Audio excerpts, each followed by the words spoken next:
माझ्या भाग्याचं माझ्या सौख्याचं लीन सोन्याचं माझं कुंकू रोज पूजिते रोज जपिते लाख मोलाचं माझं कुंकू हा हा हा कुंकू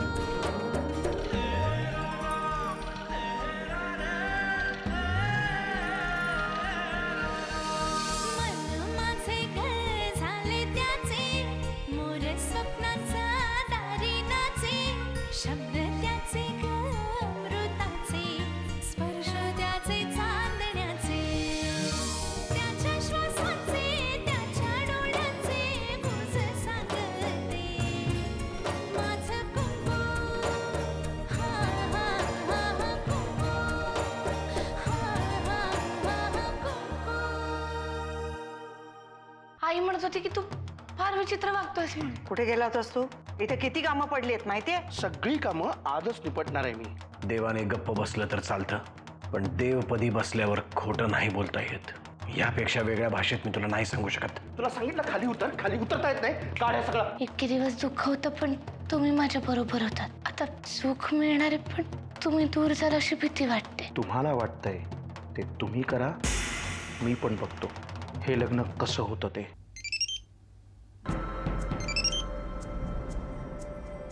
हॅलो. हॅलो राजन, मी वामन.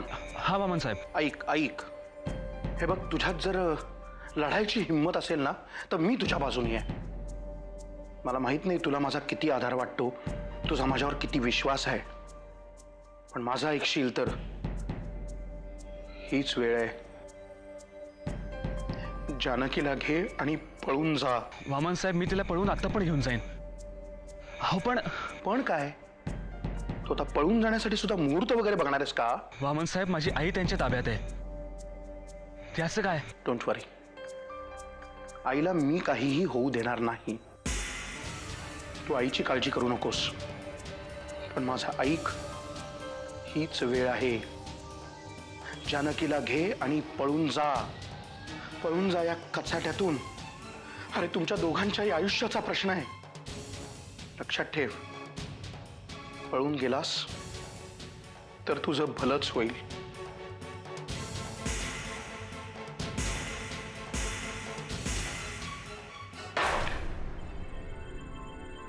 काय डोकं फिरलंय का तुमचं?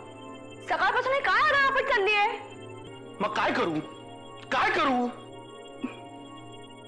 खरं तर आता तुम्ही जे काही करतायत त्याचा मला आनंदच आहे, कारण तुम्हाला राग यावा ही माझी कित्येक दिवसांपासूनची इच्छा आहे. हे बघ, मी ओके, आय एम फाईन. मला काहीही झालेलं नाहीये. तू जा, जा. मी बरी अशी जाईन? आधी सांगा ना, त्या जानकीचं पार कन्यादान करायला निघाला होतात ना, मग अचानक काय झालं? तुला आत्ता टोचून बोललंच पाहिजे मला? मी हात जोडतो, प्लीज आत्ता काही विचारू नकोस. Okay, please. का? जेव्हा मला खूप राग आलेला असतो तेव्हा तुम्ही प्रश्नांचा भडीमार चालूच ठेवता ना, मग आता का? बोला ना. सकाळी सकाळी त्या जानकीला घेऊन कुठे गेला होतात? बोला. मला काही माहित नाहीये, पण तुला माझ्यासाठी थोडंसं काही करण्याची जर इच्छा असेल तर एक करशील? बोला. मला सकाळी सकाळी लवकर उठव. मला लवकर रमावतीला जायचं आहे. अचानक रमावतीला का? अचानक काम उद्भवलंय म्हणून. नाही, मग अचानक काय काम उद्भवलंय ते तुम्ही मला नाही सांगू शकत? हे बघ, सांगा ना. तुम्हाला सकाळी सकाळी उठवायचंय ना, मग काय झालंय ते तरी सांगा ना.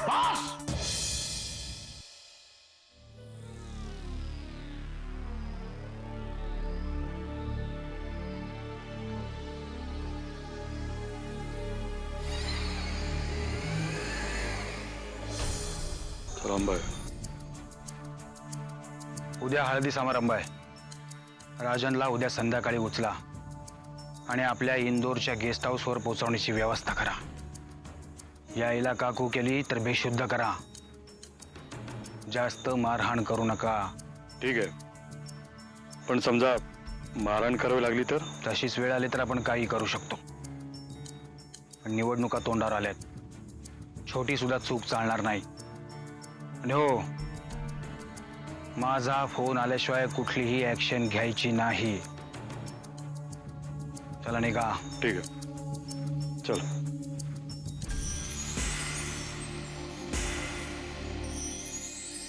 जानकी, ही हळद म्हणजे काही नुसतं औषधी नाही आहे काही. आपल्या समाजाचे संस्कार त्याच्याशी निगडित आहेत बरं. पण आत्याजी, एवढं सगळं महत्व असतं या समारंभाचं, तर मग प्रत्येक जण आपापली हळद का नाही लावत? ती उष्टी करायला उगाच वाट्या घेऊन हिंडत कशाला बसतात? आणि मला सांग, समज एखाद्या नवऱ्या मुलाने हळद उष्टी करायला नकारच दिला तर? म्हणूनच ही प्रथा पडली असावी. त्याच्यामुळे निदान नवरा नवरीचा होकार नकार तरी कळेल ना. आणि जानकी, एकदा हळद लागली की घराबाहेर पडायचं नाही बरं का. मग वामन येऊ दे नाही तर राजन येऊ दे, घराबाहेर पडायचं नाही. आत्याबाई, मला बोलावलं तुम्ही? अगं हो, घरात एवढी सगळी गडबड चालली आहे आणि तू तुझ्या खोलीत बसून काय करतेस तिकडे? त्याजी, अगं झालं का तुझं? आपल्याला अजून आणलेले कपडे सुद्धा चेक करायचे आहेत. हो बाई, ते एक विसरलेस ग बाई मी. चल चल चल बाई, आधी ते काम करून टाकू. सुमित्रा, तू सगळं समजावून सांग तिला. हं? चल.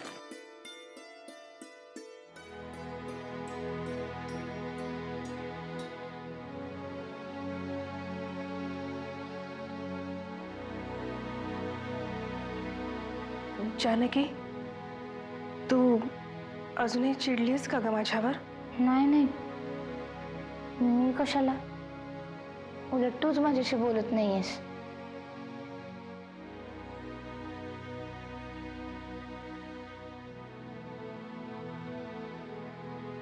मी तुझ्याशी बोलत नाहीये तर तुला असं नाही वाटलं की येऊन माझ्याशी भांडावं, जाब विचारावा की का बोलत नाहीयेस तू माझ्याशी? वाटलं, खूप वाटलं. पण तुला एक सांगू का, परशुराम साहेबांना त्रास व्हावा म्हणून मी नव्हता धरला जमिनीचा हट्ट. मला माहितीये जानकी, तुझी काहीच चूक नाहीये यात. म्हणून तर मी माफी मागायला आली ना तुझी. तू स्वतःहून नाही आली, आत्याबाई साहेबांनी तुला बोलवलं म्हणून आलीस. बरं बाई, चूक झाली माझी, मला माफ कर. अगं, असं काय बोलते? परशुराम साहेबांनी पाहिलं ना तर माझ्या बरोबर राजनला सुद्धा बाहेर उन्हात उभं करतील. हो.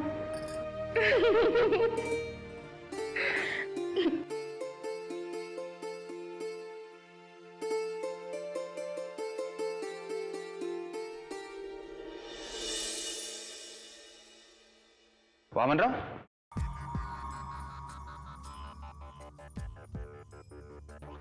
सध्या तुम्ही आमच्यावर खूपच रागावलेले दिसताय. नाही वाकणीस, मी तुमच्यावर रागवलो नाहीये. मला कीव वाटते तुमची. कारण कसं आहे, मी जर तुमच्यावर रागवलो असतो ना तर तुम्ही आज इथे उभे दिसला नसतात. तुमचा राग समजू शकतो. तुम्ही किल्लेदारच आहात, तुमचं रक्त उसळणारच ना. बापरे, या घरात मलाही घाबरणारं कोणी आहे की काय? मग कुठे निघालात? वाकनीस, मी कुठे जायचं, काय करायचं, आता हे ह्यापुढे मला तुम्हाला सांगावं, विचारावं लागेल की काय? छे, अहो, आम्ही तुमच्या पायरीचे दास. आम्ही तुम्हाला आज्ञा काय करणार? एक विनंती करू? विनंती की विनंती वजा सूचना? नाही, मी विनंतीच करणार आहे. हवं तर तुम्ही सूचना म्हणून ऐका. बोला. उद्या ऐन मुहूर्ताच्या वेळेला राजन मांडवात येणार नाही, ही काळ्या दगडावरची रेघ आहे. वाकनीस, तुम्ही काय स्वतःला ब्रह्मदेव वगैरे समजता की काय? निदान या लग्नाच्या बाबतीत तरी मी ब्रह्मदेवच आहे. आणि मी जे काही सांगतो तेच अंतिम सुद्धा. मी राजनला मदत करणार, ही सुद्धा काळ्या दगडावरची रेघ आहे. काय साहेब, तुमच्या या मदत करण्यामुळे राजनच्या दृष्टीने हे प्रकरण आणखीनच अवघड होत जाईल.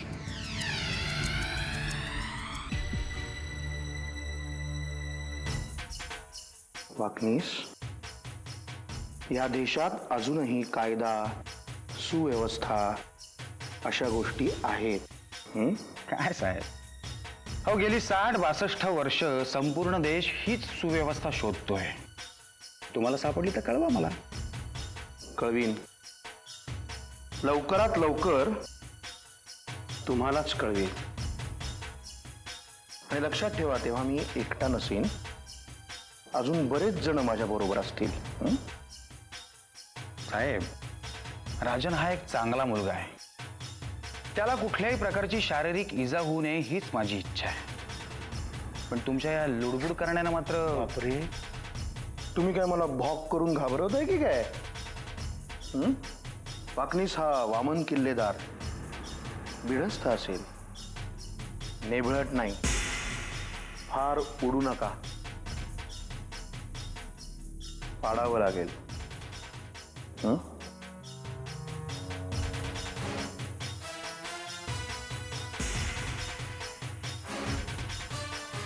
हॅलो. हो, तुम्ही काय बी काळजी करू नका. नाही, मी बघतो ना समज. अहो, येळ आली तर स्वतःचा जीव देईन, नाहीतर जीव घेईन तरी. जी होय.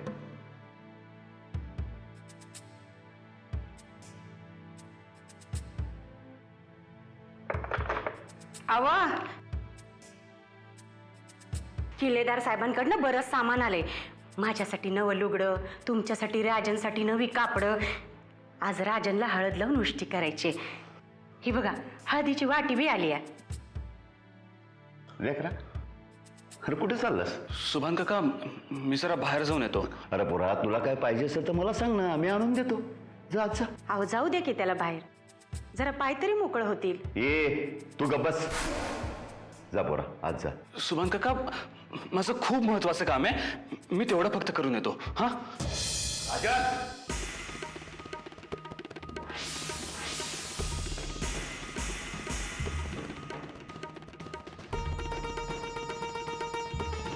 तुझं काय महत्वाचं काम आहे मला माहित आहे. जा, आज जा. हा सुभान काका, असं काय करताय? जाऊ दे ना मला बाहेर. तुला आज जा म्हणलं ना. हे बघा सुभान काका, मला जानकीला भेटायचंय. तिच्यावरती खूप मोठं संकट येणार आहे. बघ, माझी पोरगी कंचाबी संकटात असली ना, तर तिला त्या संकटातून सोडवण्यासाठी तिचा बाप जिद्द आहे अजून. जा म्हणलं ना. सुभान काका, म्हणजे तुम्ही पण त्यांना सामील आहात? असं समज, माझ्या पोरीच्या सुखातली मोठी अडसर तू आहेस. तिला किल्लेदाराची सून होण्यापासून कोणी बी रोखू शकणार नाही. काय बोलताय तुम्ही? तसं असेल ना, तर मग मला तुमचा अडसर दूर करावा लागेल.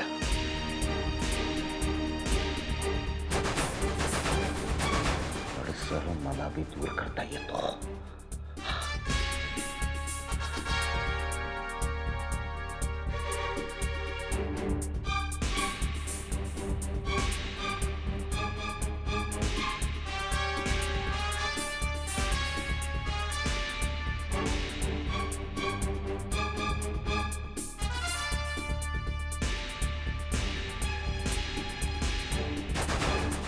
कुमानात जा, नाहीतर मोडता पाडेन तुझा.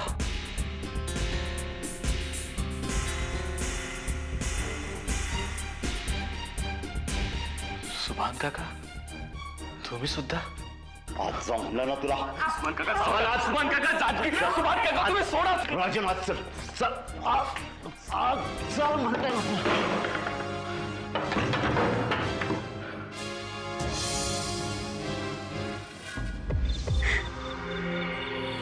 काय चाललंय समजा? जानकी किल्लेदारांची सून होणार म्हणजे? जानकीचं लगीन नरसिंहराव साहेबांशी होणार. यातला एक सबूत बी इकडचा तिकडं होता कामा नये. तुम्ही काय बोलताय? मला काय बी कळून असं झालंय. कळत नाही हेच बेस आहे. नाही तर आपल्या जानकीचं लगीन नरसिंहराव साहेबांशी होणार नाही. अहो पण हे ठरलं कवा? त्या दिवशी आत्याबाईंनी लग्नाचा इच्छा काढला. त्यावेळी मी त्यांना विचारलं, मुलगा कोण? त्यावर त्या म्हणल्या, मी जानकीचा हात नरसिंहाच्या हातात देणार आहे.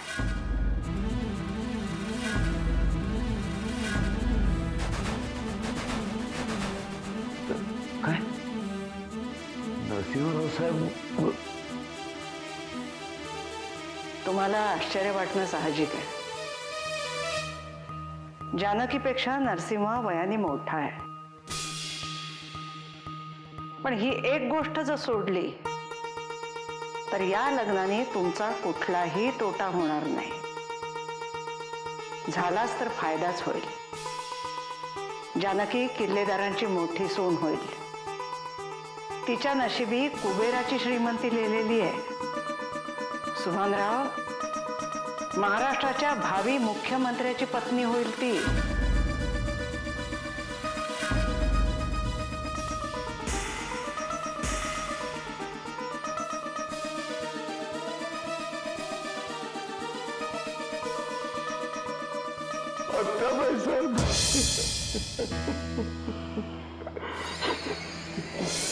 अहो काही धोंडा बिंडा पडला की काय तुमच्या आखलीवर? पोटच्या पुरीला काय नरकात ढकलायला निघालात का काय? धोंडा तुझ्या आकलीवर पडलाय. तुला आपल्या पोरीचं भलं दिसत नाही. अहो पण याच्यात काय भलंय ते तरी कळू दे.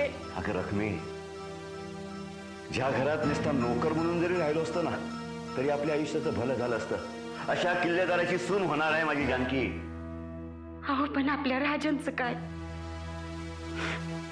त्याच्या गळ्यात धोंडा बांधून त्याला विहिरीत ढकलायला निघाला. बडबडू नगस. मला सांगून ठेवते, मी हे लगीन होऊ द्यायची नाही. अहो असं खोटेपणाने वागला तर नरकात जाऊ आपण. नाहीतर इथं कुठं आपण सर्ग बघतोय. रखमे, अगं या नरकातून बाहेर पडण्याचा हा एकच मार्ग आहे. पण मी पडू दिलं तर ना. रखमे, माझ्या पोरीच्या सुखामध्ये कोणी बी आला त्याच्या मी गळी करणार नाही. म्हणजे माझा बी जीव घेणार तुम्ही? मग आधी माझा मुर्दा पाडा. माझ्या पोरीच्या सुखामध्ये जर तू आलीस तर तुझा नाही, पहिला माझा मुर्दा पाडीन मी.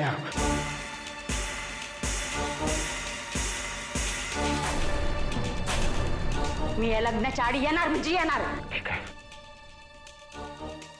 जानकीच्या कपाळी किल्लेदाराचं कुकू लागो न लागो, पण त्याआधी तुझ्या कपाळाचं कुकू मात्र पुसलं जाईल.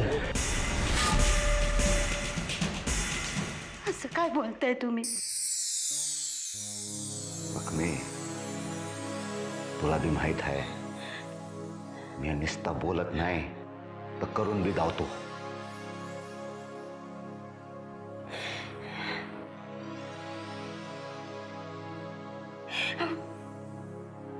अहो काय करताय हे?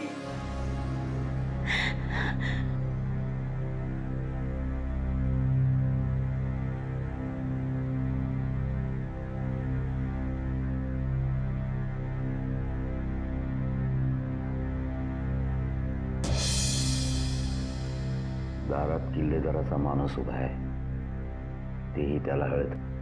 त्याला म्हणावं हळद उष्टी झाली.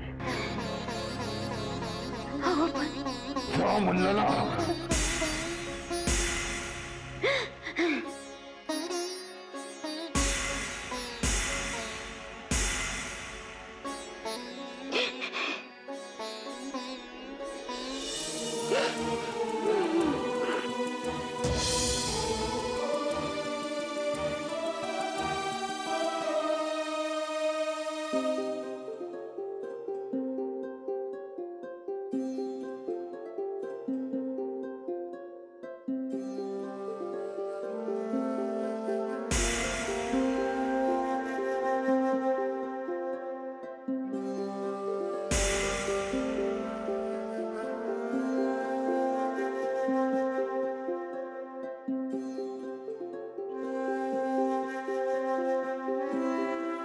नरसिंह, तो वामन नाही नाही ते बोलून गेला. तू तू आलीस वाटतं सारवा सारव करायला. मला कुठे वेळ आहे? घरात केवढी गडबड आहे लग्नाची. काही लागलं तर सांगा मला. हो हो, त्याच्यासाठीच आली आहे. जानकीला हळद लावायची आहे. चल हळद उष्टी कर. ते बाई काय पोरखेळ चाललाय, थांबवा हा सगळा. अरे सगळी तयारी झाली आहे, फक्त नवऱ्या मुलाचा होकार बाकी आहे. मी पुन्हा एकदा सांगतोय, थांबव हे सगळं. तुझ्या मनाला तरी वाटतंय का रे हे सगळं थांबवावं असं? तसं असतं ना तर तू हे केव्हाच थांबवलं असतंस. माझा शांतपणा हा माझा मूर्खपणा समजू नका. तुझं एक मन या सगळ्याशी सहमत आहे, बरोबर? अजिबात नाही, खोट आहे हे. मला कशाला सांगतोस? आरशासमोर उभा राहा आणि स्वतःच विचार ना आपल्या मनाला. आत्याजी, अगं इथे काय करतेस तू? बाहेर सगळे थांबलेत आणि अगं राजनच्या घरनं उष्ट्या हळदीची वाटी सुद्धा आली आहे. मग आता हे मला सांगून काही उपयोग आहे का? याला तेच तर सांगते, ऐकतोय कुठे माझं? बाबा चला ना, खूप मजा येईल. असं नाही का ऐकायचा तो? याला ना पिवळा करूनच नेऊया बाहेर. अक्कल आहे का तुला बिंडोक? अरे तिच्या अंगावर कशाला ओरडतोयस? जा बाळा तुझा.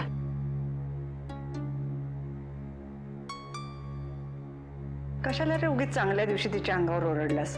आता बाई आता मात्र हद्द झाली तुझी. बघ, तू कितीही विरोध केलास तरी हळद उष्टी झालीच की नाही?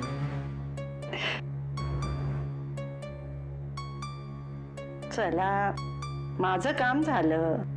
कोणी म्हणायला नको रीतिरिवाज पाळले नाहीत म्हणून. मी आधी मांडवात तर आला पाहिजे. तू मांडवात येणार आणि तुझ्या याच हाताने जानकीच्या गळ्यात मंगळसूत्र सुद्धा घालणार.